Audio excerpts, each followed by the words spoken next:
तपल नगर राज्य के एक छोटे से गांव कमलपुर में अजय नाम का एक बदनसीब लड़का रहता था।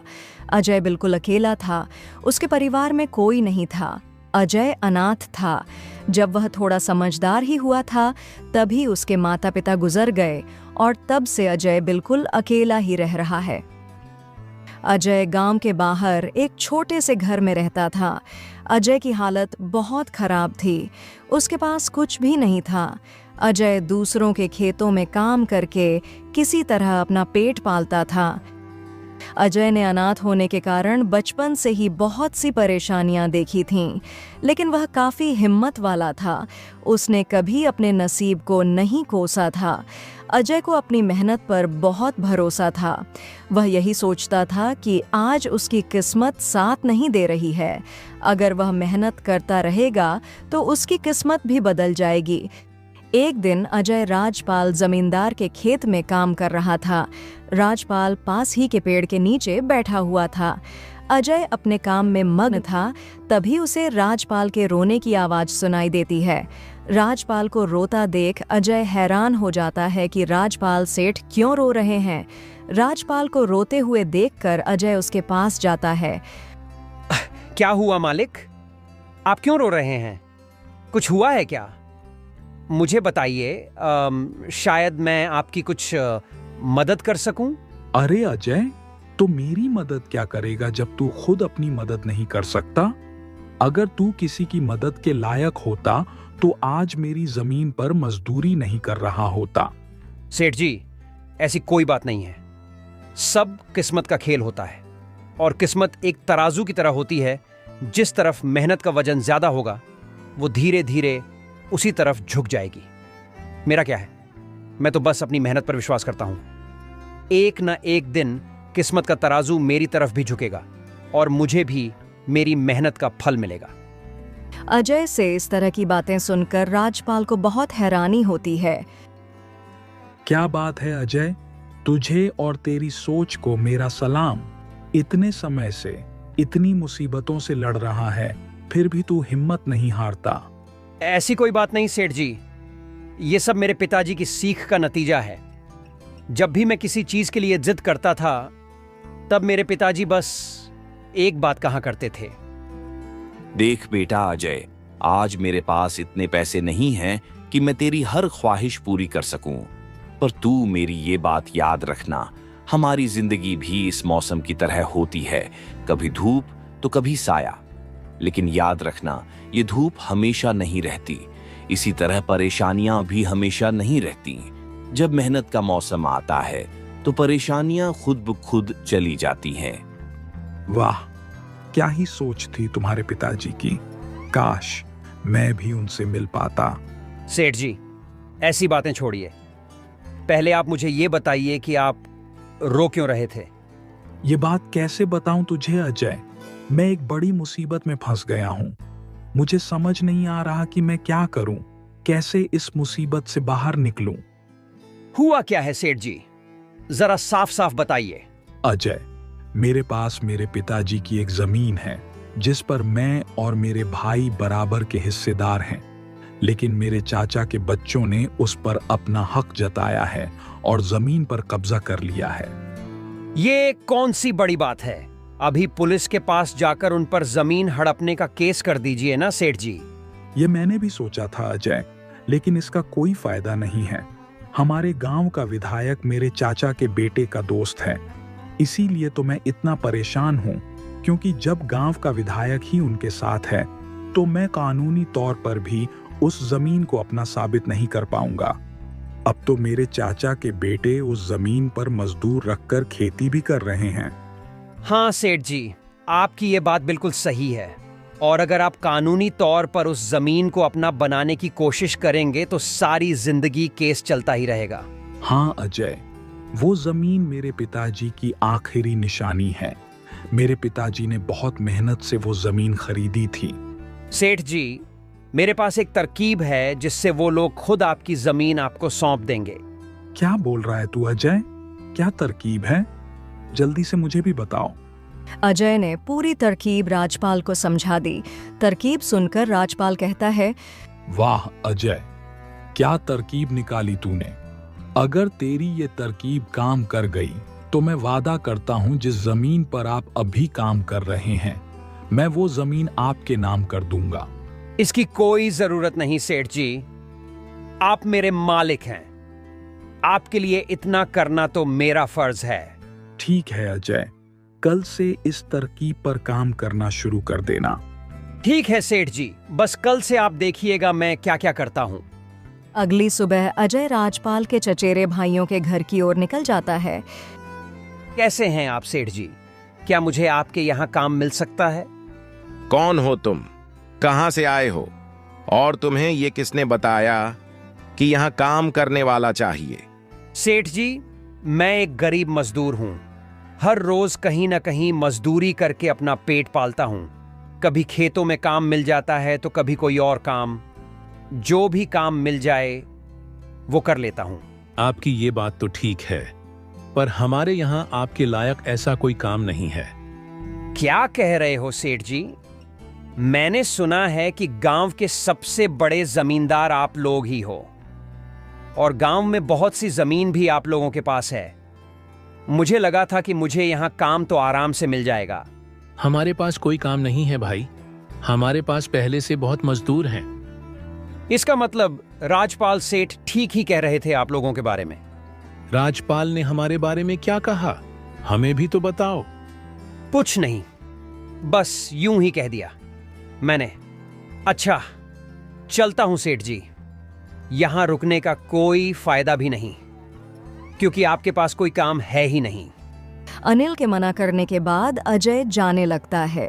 तभी शंकर अनिल से कहता है कि उसे रोक कर पूछो कि राजपाल ने अजय को उनके बारे में क्या बताया है। अनिल के बुलाने पर अजय तुरंत उनके पास चला जाता है। बोलिए सेठ जी, क्या काम है मेरे लिए? मैं हर काम के लिए तैयार हूं। आखिर पेट तो पालना है। काम तो हम तुम्हें बताएंगे, पहले तुम ये बताओ कि राज्यपाल हमारे बारे में तुम्हें क्या कह रहा था। यहां आने से पहले मैं राजपाल सेठ के यहां काम करता था, लेकिन वो एक नंबर के बदतमीज और कंजूस आदमी है।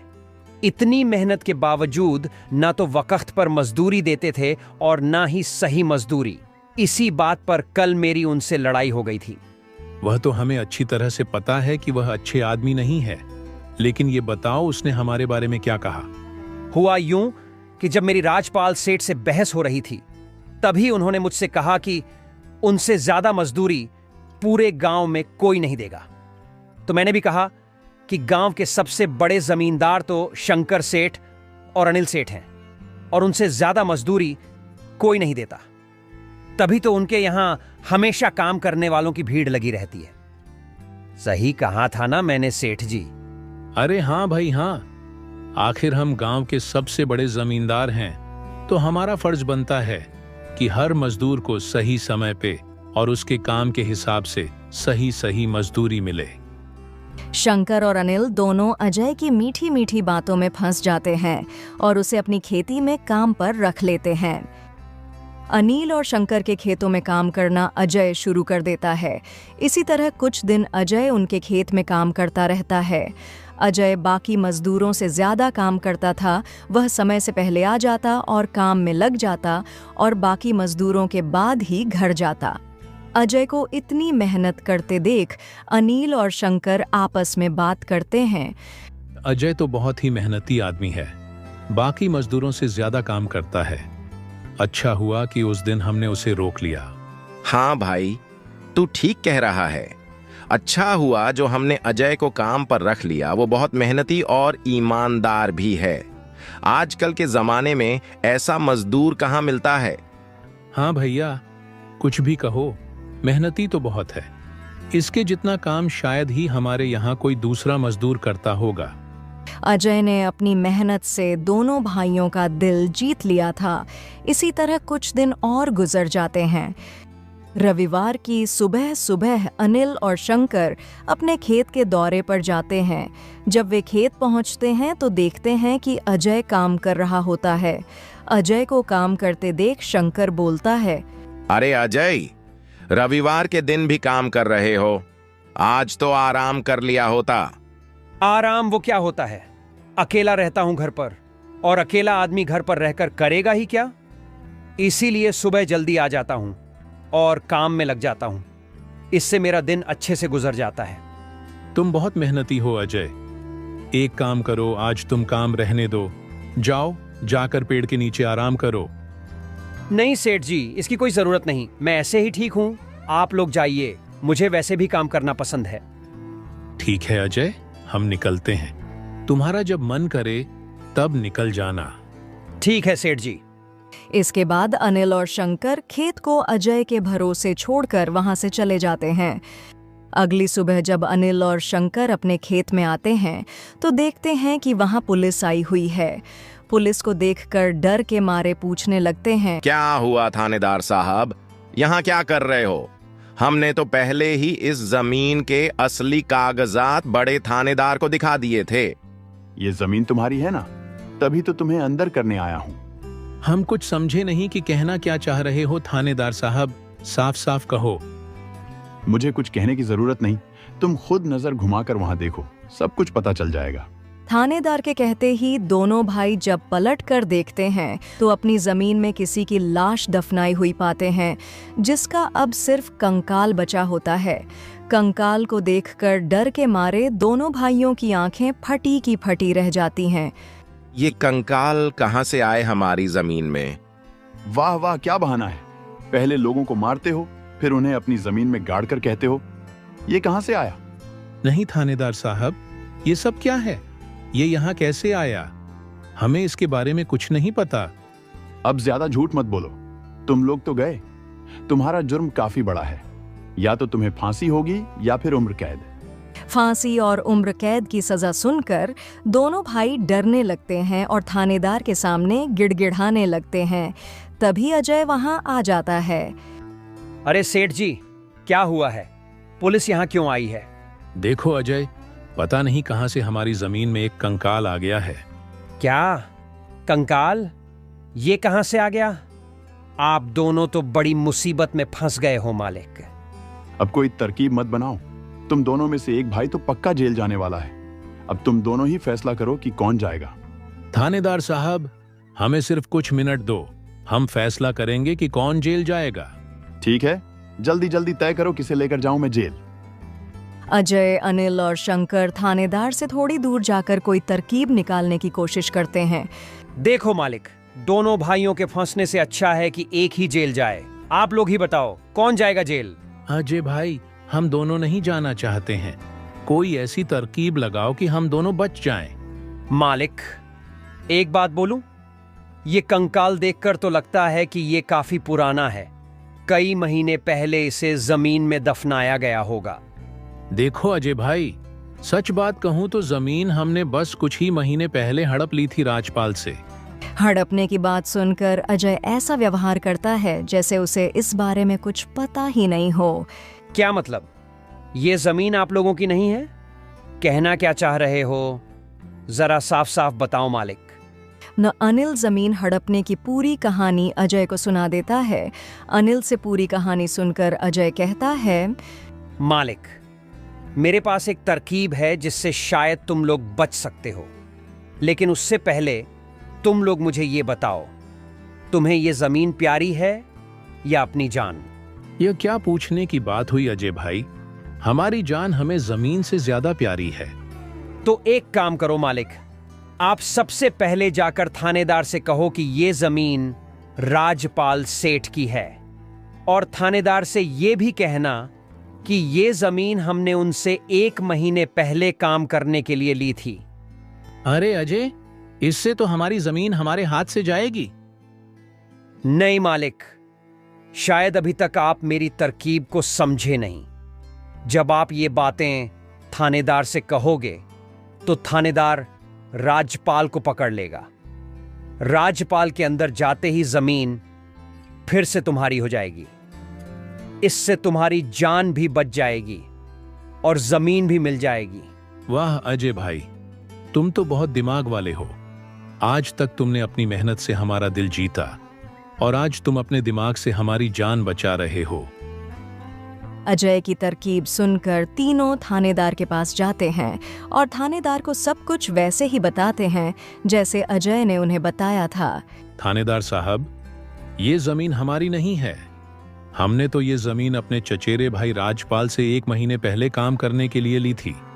वाह, जब तुम खुद फंस गए तो अपने आप को बचाने के लिए किसी और को फंसाना चाहते हो। थानेदार साहब, अगर आपको हमारी बातों पर विश्वास नहीं है तो अजय से पूछ लीजिए। ये कुछ दिनों से हमारे पास काम कर रहा है, पहले राज्यपाल के यहाँ काम करता था। हाँ साहब, ये जमीन राजपाल सेठ की है।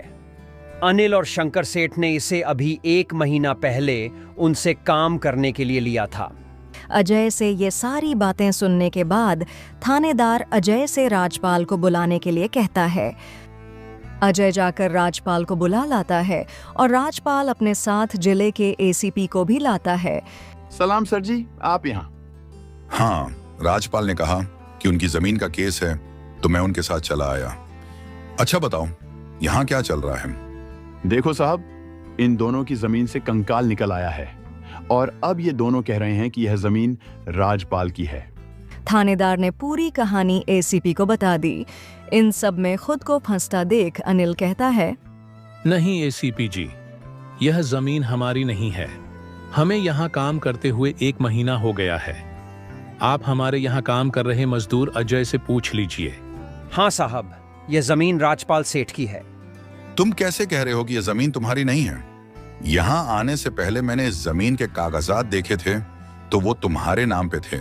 अब मैं कैसे मान लूं कि यह जमीन राजपाल की है? नहीं साहब, हम बस इस जमीन को हड़पने की साजिश कर रहे थे। वो कागजात झूठे हैं। अब हमें नहीं चाहिए यह जमीन। हम केस वापस लेंगे और कागजात को राजपाल के नाम करेंगे।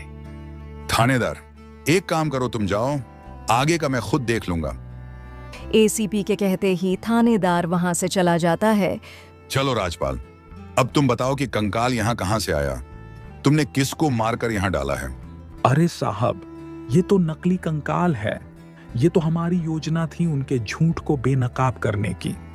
राजपाल से ऐसी बातें सुनकर दोनों भाइयों के पैरों तले से जैसे जमीन ही खिसक जाती है। हाँ साहब, इन दोनों ने जो जो बातें की उन्हें मैंने अपने मोबाइल में रिकॉर्ड किया है। आप चाहें तो ये रिकॉर्डिंग सबूत के तौर पर ले जा सकते हैं। अजय को इस प्लान में शामिल देखकर दोनों भाई समझ जाते हैं कि राजपाल और अजय ने मिलकर उन्हें फंसाया है। अब तो एसीपी के पास भी इनके खिलाफ सबूत था। इन दोनों के पास अपनी गलती मानने के अलावा कोई और चारा नहीं था।